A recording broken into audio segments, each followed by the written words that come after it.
Now the stories in detail. Fire last night gutted the 1910 building, a shopping edifice within the central business district of Udum in Kumasi. Some 15 shops were destroyed. The shopping edifice houses boutiques, pharmacies and other businesses including office of Antrake. The fire destroyed property running into millions of cedis. The cause of the fire is yet to be determined, but no casualties have been reported so far.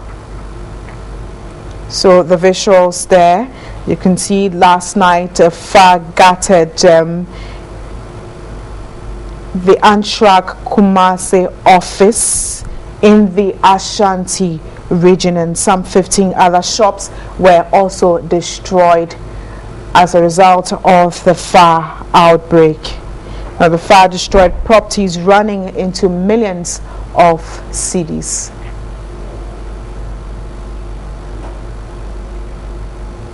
Well, the cause of the fire is yet to be determined, but no casualties and have the fire too was not reported early. And the structure itself, you see a lot of wood, and the building has been built, I think 1910, with this wood, and you see how dry the wood should be. So they all fueled the fire. When you say accessibility, in some other news, we're following up more on the doctor's strike, and pressure continues to mount on the Kwadaso SDA hospital as a result of the strike action. Like I did say, pregnant women especially wait hours unattended to. Kwadaso SDA hospital in Kumasi has become the main alternative for patients following the strike by doctors. Outpatient cases, officials say, have increased. Consulting rooms are busy every minute with surgical, maternity and children's wards fully packed. When we have a patient who needs admission, it becomes a difficult decision to take because there's virtually no other place to send the patients.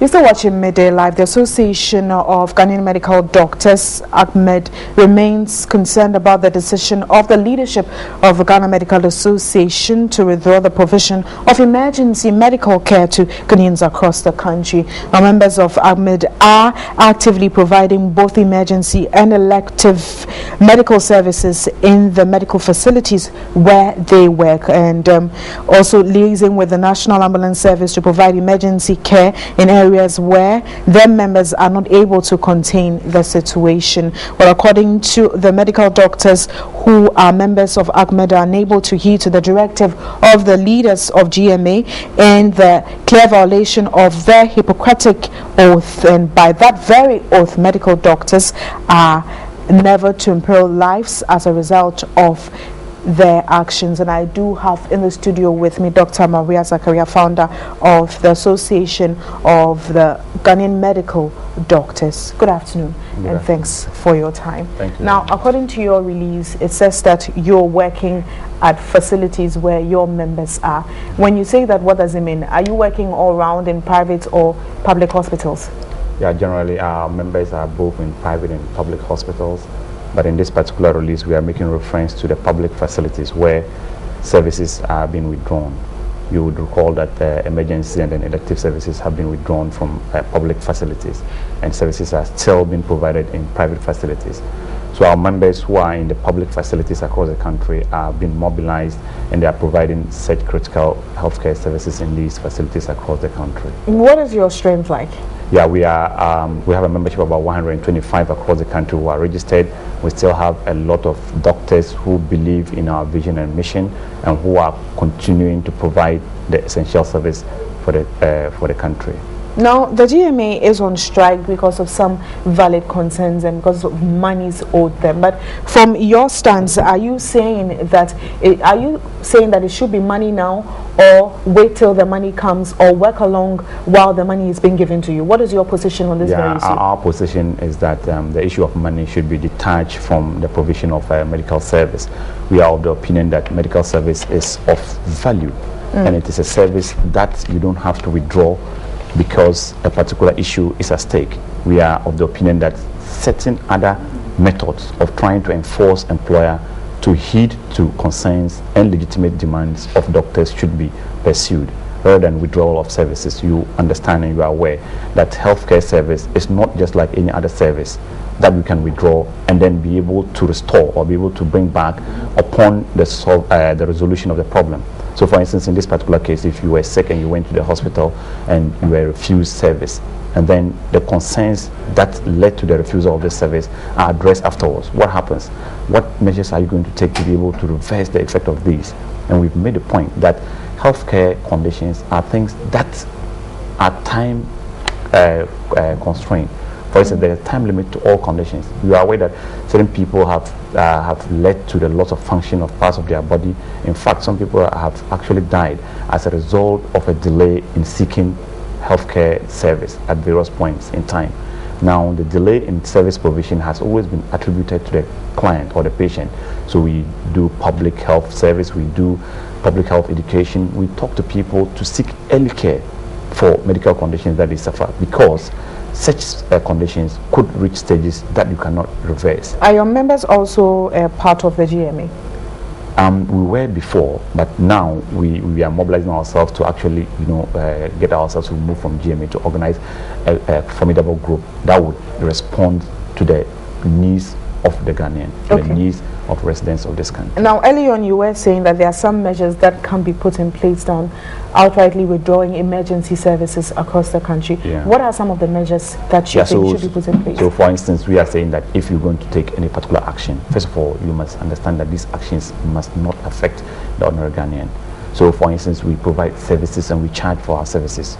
We are saying that this thing could be looked at. We can say that, at the end of the day, what we charge is money that go to the facilities and that go to government. So if you want government to suffer, you can treat for patients and let them pay half fee, or you don't even let them pay at all. But if the patients can't afford it at all, what do? That's why we have the national health insurance. So what I'm saying is that, for instance, if the patients come to the facility, they pay either by the national health insurance or they pay by a particular way.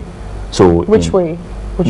Sometimes you may have to pay cash in, so you understand. Sometimes you may have to make some deposits. You understand, depending upon the conditions. You understand that the health insurance is not all conditions that are covered. There are certain particular conditions that are not covered, especially when it comes to dental care services. A lot of the services are not covered as well. You understand that cancer and certain other related conditions are not covered under national health insurance. And even those that are covered, it's a way of payment that you are doing. So we are saying that, so if you want to take an action that will hurt your employer, that will force the employer to take immediate actions to resolve your problems, you can look at a situation whereby you provide these services, but you don't even charge. After all, we provide the services and we charge the patients to go and pay for the facilities to keep the money for the up running of the facility. You understand? So you can decide that for 1 day, 2 days, we are going to provide free medical care at all the facilities that we are in, and people will come and benefit. In that case, even the general public will sympathize with you. Look at this thing. You are not just being selfish. You are trying to actually pull the ear of the one who is supposed to take care of your of your needs and not take actions that will affect. Quickly before I let you go, what is your position on the way the authorities are handling the issue that has brought the situation this far, especially dealing with the GMA? Yeah, so we are saying that all the services that we are providing is not enough. You have just shown some pictures, and it is clear that the strike is having some effects on the country, on the people. So we are saying that parties that are involved in this process is GMA and then government must just relax, must understand that at the end of the day their actions have an impact on the Ghanaian. So both of them must relax their positions. People must just be guided by the utterances that they say, the things that they talk about on the side of government and the side of Fair Wages Salaries Commission. They shouldn't talk in a manner that would even worsen the situation, no matter how right you are in a particular situation. It's not about being right or wrong. It's about actions that will lead to the withdrawal of this strike action. So we are calling on all, GMA, government, Fair Wages and Salaries Commission, and all those concerned to act in concert to lead to the withdrawal of this strike action. All right. Well, thank you very much for your time. Thank you very much. I just spoke to Dr. Maria Zakaria. He is the founder of the Association of Ghanaian Medical Doctors, and we're looking at ways of helping with emergency cases, especially in public hospitals and the doctors' strike at large. But you still watching Midday Live. We look at other stories. The District Chief Executive of the Kwabre East has directed residents of area whose structures are sitting on the Akosua River to demolish them. Well, Adams also said the frantic efforts are being made to improve sanitation in the area.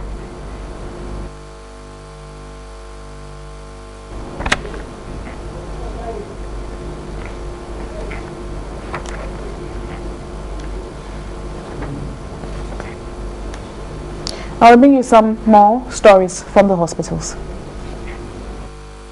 Spoke to the news team after the exercise. The principal nursing officer on duty, Felicia Owusu-Ansah, confirmed the story but was quick to add that the nurses on duty assisted in the delivery. They came to call us that somebody was delivering downstairs. So we gathered our things up and then we were there. We brought the woman up to deliver the placenta. We gave all the necessary help. The news team later caught up with the mother. Doctors appeared worried about the development. We've already taken her into custody, if I may borrow that term, from the courts. And we are checking her up and making sure that she will go home with no complication. Once some of us are around that can do a bit of a job for her, we will ensure our best to make sure that she has good, healthy life after this. This is the 4th day running into this emergency withdrawal of services. I think there's so much mistrust between the GMA and then the Fair Wages and Salary Commission and even the National Labour Commission.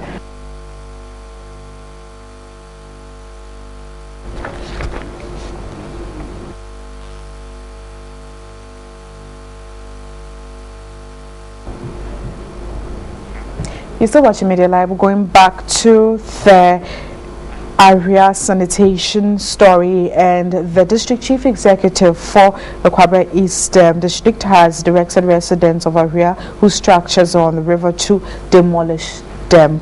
Well, Adams also said that the frantic efforts are being made to improve sanitation in the area. He was reacting to a story carried by TV3 about the poor sanitation at area.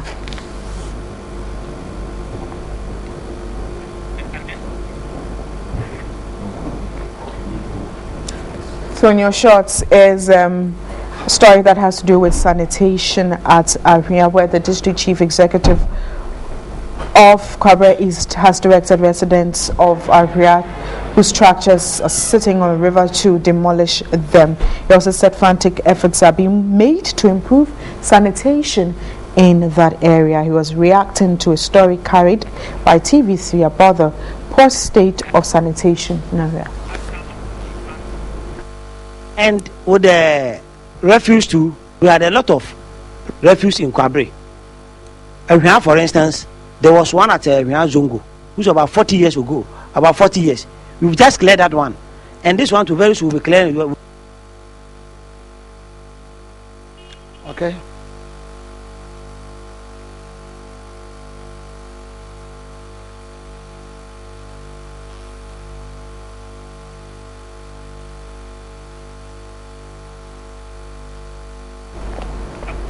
Midday Live return shortly after this break. Don't go away.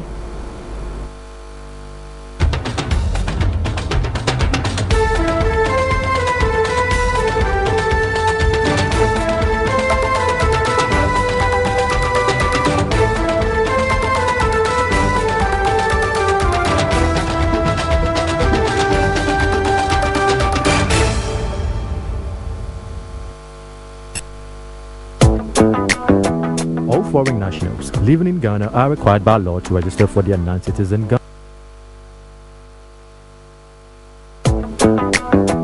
All foreign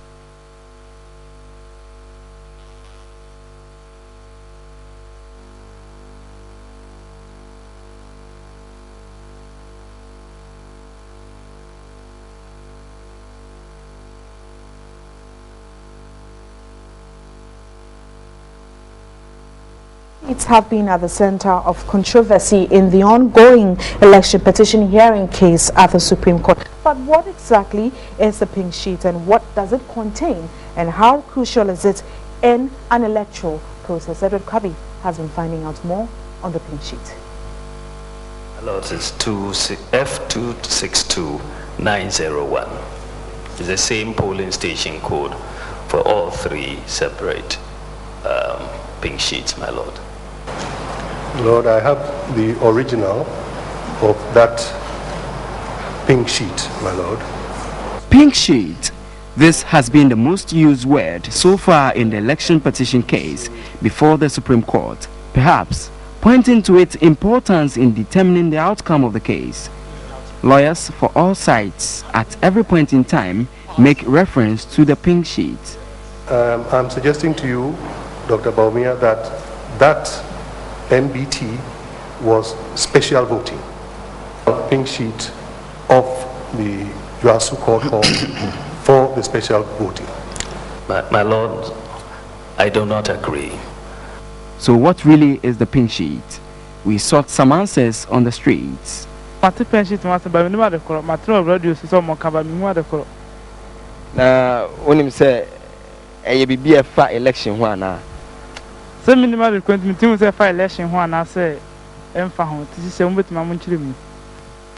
Minim anything about it until say we are got issue about, and I think it's about electoral process, things that is part of election, you know.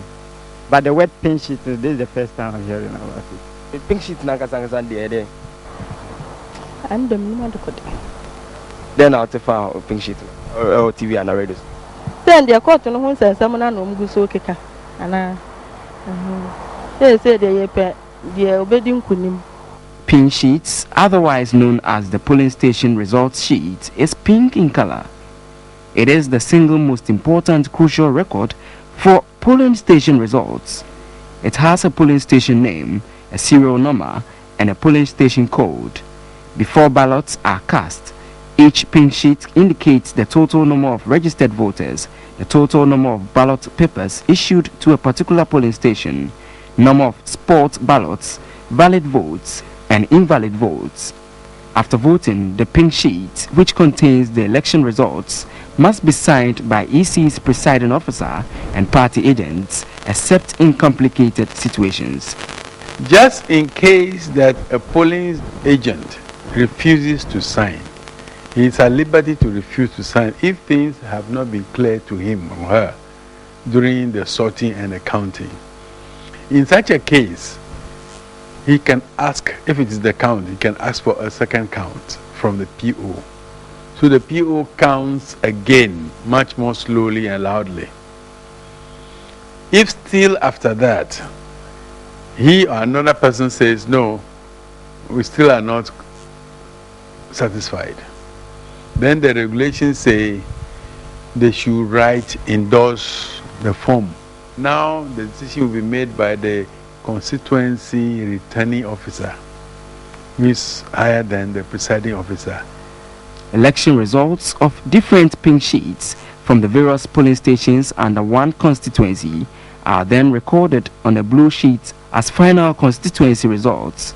Election observer John Lavey contends electorates must take keen interest in election-related matters to be better informed.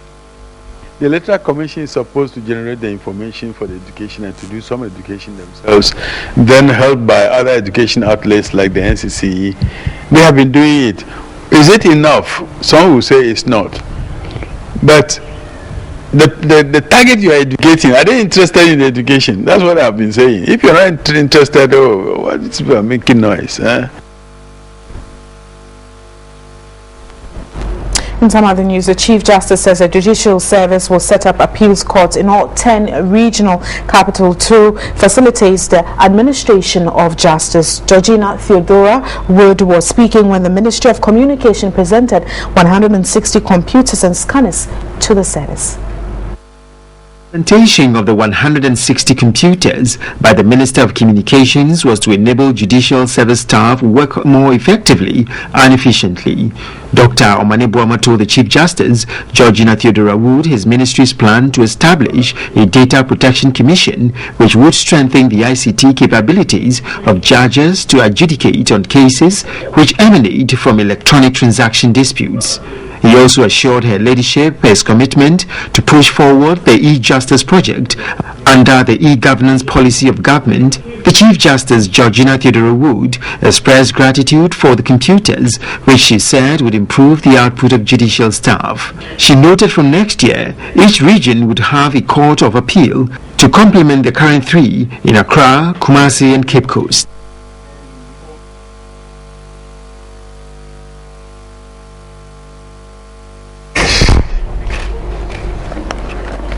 You're still watching Midday Live on TV3. The Ghana Armed Forces has exonerated its personnel who assaulted 2 photojournalists during the Independence Day parade in Accra on March 6th. The journalists were alleged assaulted as they tried to take photographs of President John Dramani Mahama.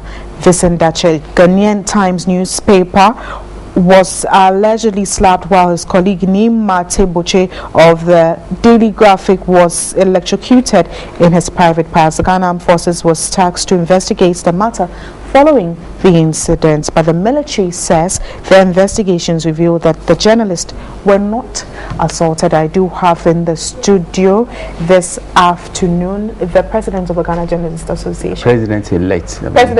I should say, of the Ghana Journalists Association, Mr. Afomoni. Good afternoon. Thanks for your time. Good afternoon. And congratulations to you too. Thank you. Thank you. Now, are you aware of the findings of the Ghana Armed Forces? Yes, we were greeted with shock yesterday by the release from the Ghana Armed Forces, which to us represents a one-dimensional picture of what happened on Independence Day, when journalists in the line of duty were assaulted in the full glare of the public, and the horrendous circumstances under which they were attacked are outrageous, to say the very least. And it painted a bad picture of the armed forces and our democracy. And it happened on the day we're celebrating our freedom anniversary, the 56th anniversary of our freedom.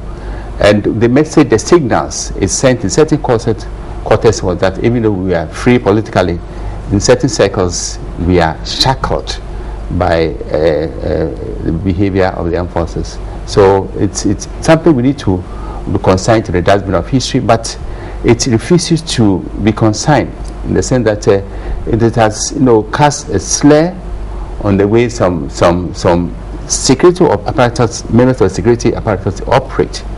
We know the stricter regulations under which journalists are supposed to operate, especially on such occasions. But these are people who are part of the presidential press corps, so they are familiar with the stricter regulations and with the terrain, exactly. But it came as a shock. In fact, it terrifies the soul. So what will be the next line of action? A number of options have been on the table. We have refrained from overreacting because we certainly are not enthused at all about this report, because it is in a flat contradiction to our side of the story.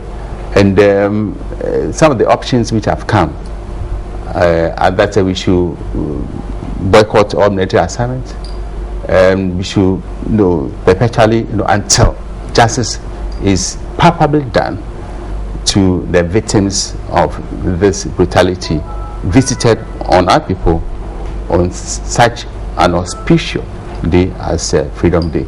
But there's been some development behind the scenes, moves by both sides. Even this morning, a delegation from the armed forces came to see us, And we don't believe in setting ourselves on a coalition course with the Ghanaian force. We believe that they are brothers in uniform. So we also believe that theirs is not a perfect institution, because as the saying goes, in perfection is an impossible goal in any human institution. We also have a fair share of imperfections. But so we believe that we need to work together. We need to resolve what has happened. And because whether we like it or not, there'll be blackish blemishes in the armed forces, just as we have, in the media. So what is being considered now is a form of dialogue, interaction between the armed forces and the media, for us to arrive at a mutually acceptable position on this matter. But for now, we are angry. So, but then which way would you want to tackle this very? So yes, you've given a number of options. Yes, you've spoken about dialogue, but journalists indeed want a positive feedback. What is the way forward with this case? Are we just leaving it to say that, are we really seeing an end to this matter, or they're going to get the positive feedback that we want to hear? Contextually, the positive feedback I believe you are referring to the justice, because the military officers who slapped our people in the full glare of the public, and we have video footage, we have pictures of what happened, and so to exonerate them is to add insult to injury.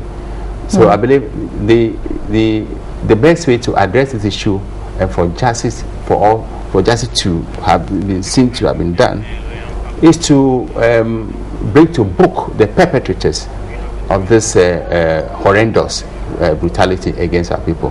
And I believe let's wait until we meet. Early next week we will meet, two sides will meet, and then see Monday, Tuesday, Wednesday? Yeah, Monday, we are looking at Monday, Tuesday. In fact, the military proposed this afternoon, but the notice is short, people are scattered, so we need to marshal our forces and meet them. And point out to them that, in fact, their statements has muddied the waters, and it has tended to double the evil instead of addressing the root cause of. In short, are you promising journalists that justice will be served? We are promising them that we have a duty imposed on us by our constitution, and morality, we have a duty to rally to their defense, to rally to the defense of every journalist who is attacked in the line of duty. So this is one classic example of what we are supposed to do to ensure that justice is done. All right. Well, indeed, we did try to also speak to the Director of Public Affairs for the military, Colonel Bawini Atintani, but he did say that he wouldn't want to talk or speak on this very matter. I have been speaking with the President-elect of the Ghana Journalists Association on the outset of some journalists during the Independence Day, and he has confirmed that yes, justice will be served in this very issue. But we'll continue with some other stories. The ongoing election petition is expected to resume next week with cross-examination of the second petitioner, Dr. Mahamadou Bawumia. The Electoral Commission is currently cross-examining the witness to ascertain the truthfulness in his evidence in chief. And I do have on the phone line this afternoon lawyer Dr. Morris Ampawe doing a review of the previous of this week rather at the Supreme Court that has to do with the election petitions case. He is the founder Legal Advocacy Foundation. Good afternoon, lawyer, and thanks for your time. Good afternoon, and greetings to all your viewers. Thank you too. Now we're looking at cross-examination. Now, has it also got to do with the credibility of the witness, or to, if I should say, find out his integrity also? What really has cross-examination got to do with this election petition case? Thank you very much. I think cross-examination, the purpose of cross-examination is to interrogate and then weigh the evidence in chief of your opponent, because at the end of the day, your opponent has a case. He has told his own story, right? But Dr. Bawumia has told a story. Now it is fair in law that you should not condemn any person on hate. That's a natural justice principle, that everybody should be given a fair hearing. Therefore, cross-examination allows a party who has been accused of wrongdoing to also be heard. One, on the issue of trying to discredit the story of your opponent, and also trying to, as much as possible, to push your case across. So there are two things that you do in cross-examination. Number one is to try to discredit your opponent, try to expose his evidence, try to bring in a lot of loopholes, try to create an impression in the eyes of the judge that that witness cannot be trusted, that witness is not credible, that witness evidence is not consistent. In so doing, you are trying to destroy a nice story presented by your opponent, and at the same time, you also put across your case. That is why in cross-examination, you see counsel saying, "I put it to you. I put it to you. I am also telling you that this is my side of the story." That's the purpose of cross-examination. Paul, yes, indeed, this is a landmark case that we're all witnessing in this country. Before it started, people had their very own views about the process, and we're seeing this ongoing process. Now, in terms of the law, how would you describe the process so far? The process is very interesting. This is a new area. It's a green area. We have not treaded on that part before as a court. The Supreme Court is new in this area. We don't have precedent. We are trying to set precedent for the next generation. We're diving into issues new. So you can see that even when it comes to issues of objections, the Supreme Court judges at times express various and varied opinions on issues the way forward. When it comes to tendering evidence, you see the judges making their own opinion, and then they retire and then come out with a verdict. By so doing, you are charting a new path. So it's a great area. We are struggling to build a solid precedent for the next generation. So far so good. The Supreme Court judges have been so good. They have been calm. They have been fair. They have ensured that we don't do undue. They have avoided undue delay. They have also been fair to both parties, both the petitioner and then the respondent. And at the same time, they are also sacrificed a lot by sitting for long. We must give kudos to the court. Okay. Now, Lord, before I let you go, yes, you have stated that this is an interesting case, but are we seeing new dimensions altogether at the Supreme Court, looking at it being a landmark electoral case? Yes, there are so many new dimensions. One, for the court to sit from morning to 4. It has never happened. We don't have 4 morning to 4. This is a new dimension. Then we have a situation where the court sits and break and take some snack. It's never done before. Then we have a situation whereby evidence that are to be tendered must be by affidavit evidence. We are not seeing a lot of witnesses coming to give viva vocal evidence, that's by oral evidence, but we are now relying on documentary affidavit evidence. These are new areas. Then we also have another area where judges are also on trial, and we are telecasting the matter live. People are judging the judges, and the judges too are judging the petitioners and the respondents. It's an interesting area. We have all started to become lawyers and judges, and we are also looking at the conduct of the members of the Supreme Court. And it's making the whole trial very interesting. Interesting. All right. Well, thank you very much indeed, lawyer Dr. Morris Paul, founder, Legal Advocacy Foundation. We're doing a review of the election petition case. Remember, TV3 will always keep you posted and updated on the ongoing election petition case. Midday Live returns shortly. Don't go away.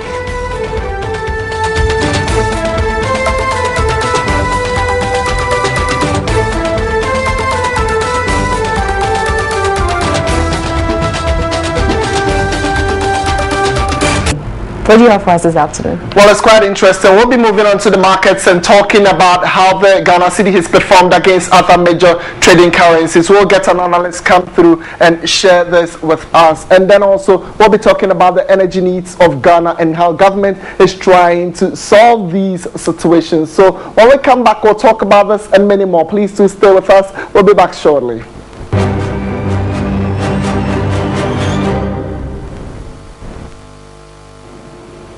Alright, so in our very first story this afternoon, Vice President Kwesi Amissah-Arthur has inspected the ongoing project work at the Bui Dam. Work done has been pegged at 92% completion. The dam is expected to add 133 megawatts of power to the national grid.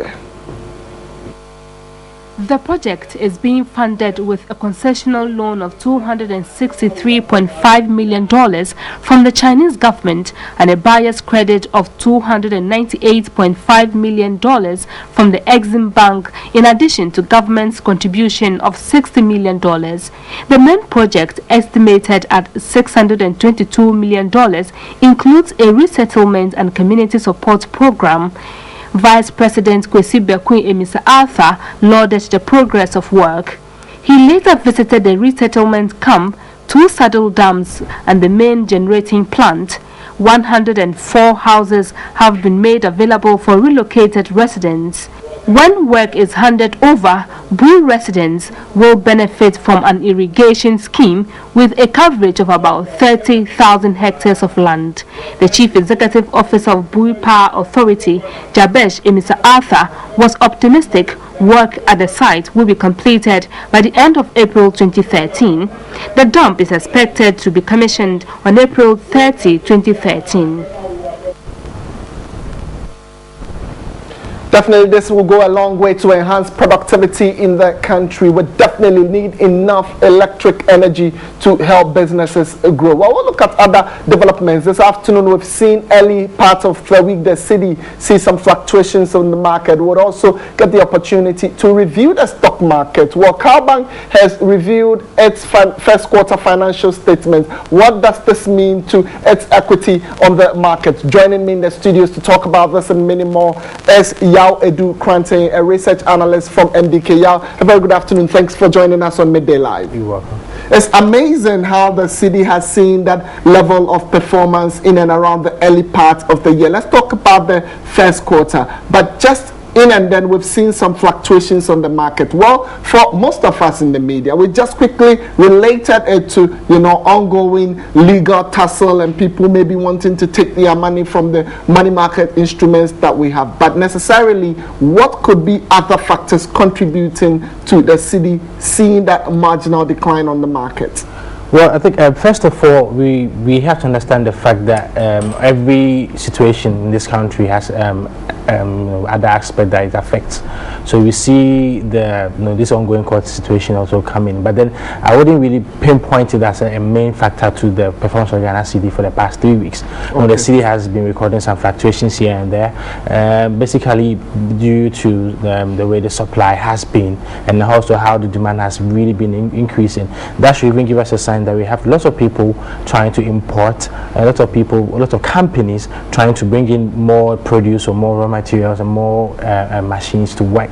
And also these things do cause, do put some undue pressure on the Ghana city. Of course, a lot of cities probably chasing the US dollar, exactly. Chasing the British pound or the euro. Exactly. And so of course it puts a lot of pressure on the city. But can you give us figures, some indication, maybe looking from the beginning of the week, how has the city performed as in...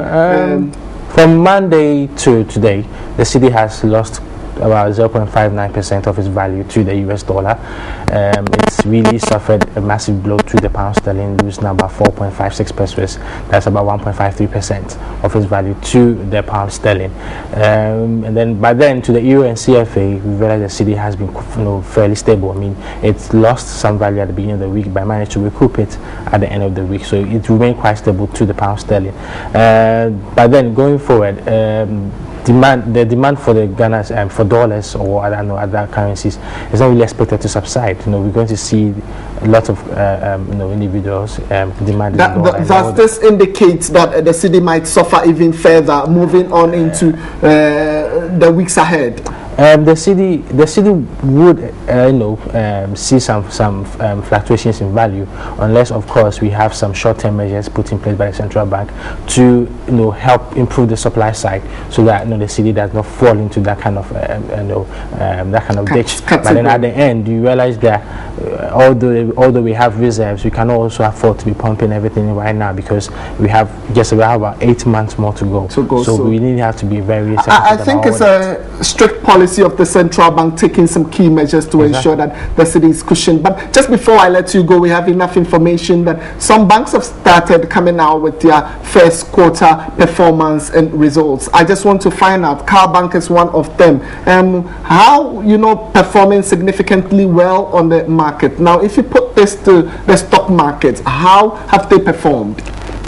With the example about Car Bank, we could say that, they came up with very good financials, and then it has also reflected in the price of the equity on the stock exchange. Car Bank gained about 5%, about 9% on the market this week, and taking it about 55% year to date. Although it's not really as high as what we've seen in other equities, we've seen that Car Bank has really come up, and SG also came up with a very, very good result. And then we can put that to the fact that the central bank's issue about the banks have to recapitalize has really increase the scope of the banks to do more business in the various aspects. That's really so. From if we had really seen the results from the banks at the beginning of the year for the 2012 financial year, we realized that most of the banks and the banking sector has really come up with a very, very good results. Edu Quantin is from NBK. Well, he's our research analyst. He joined us in the studio to review how the city has performed over the weeks and also some first quarter results of the banking industry and how it has had its effect on the equity market. We're sure to pick him up again on Business Focus later next week. Well, thank you very much. That's all we have for you in business. Later tonight, we'll come your way with some more stories. Do stay with us. It's still News 360. We'll be back with some more.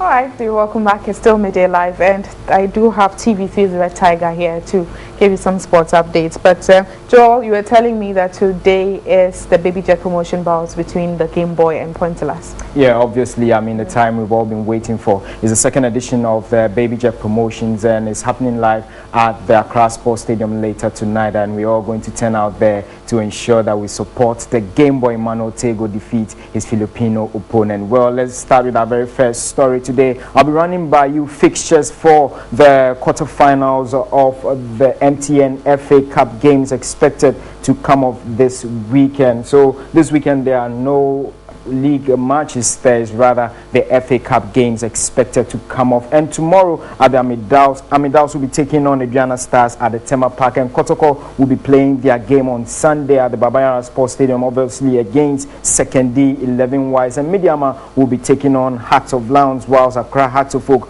also will be battling it out with Gold Star. So these are the fixtures for you for the quarterfinals of this year's MTN FA Cup. Let's now turn our attention away from that and do something on boxing. And the WBA Africa Lightweight Champion Emmanuel the Game Boy Tego says he will defeat his Filipino opponent Pointillas with the new boxing tricks he has Christine Shakishan and Fu Shankan, but the Filipino has called his bluff. The atmosphere was charged ahead of the weighing in for the second Baby Jet Promotions WBA WBO double title bout, slated for the Accra Sports Stadium on Friday, April 26.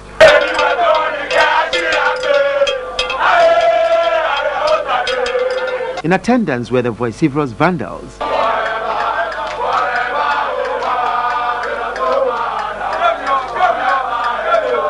some fans intimidated the visitor.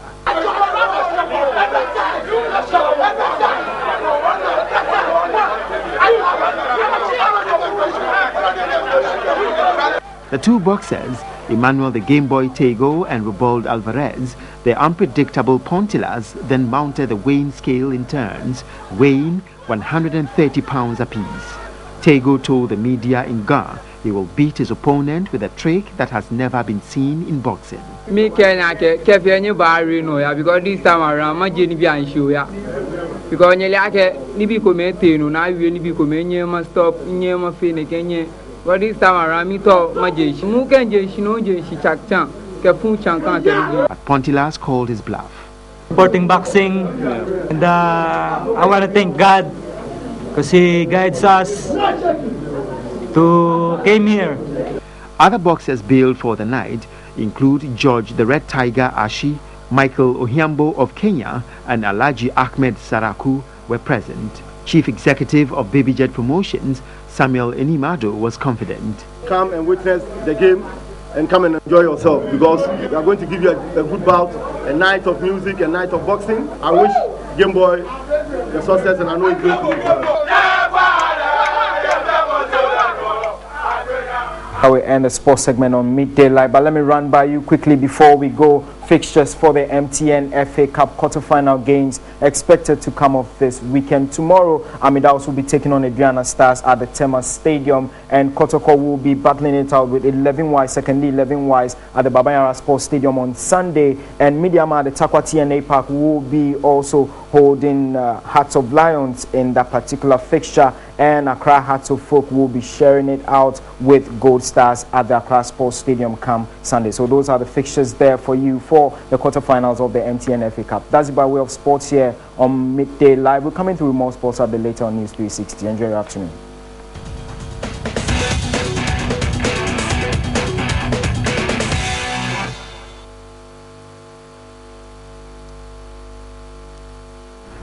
Thank you very much indeed, Joel, a champion the Red Tiger, for the sports updates. But we look at some international news now.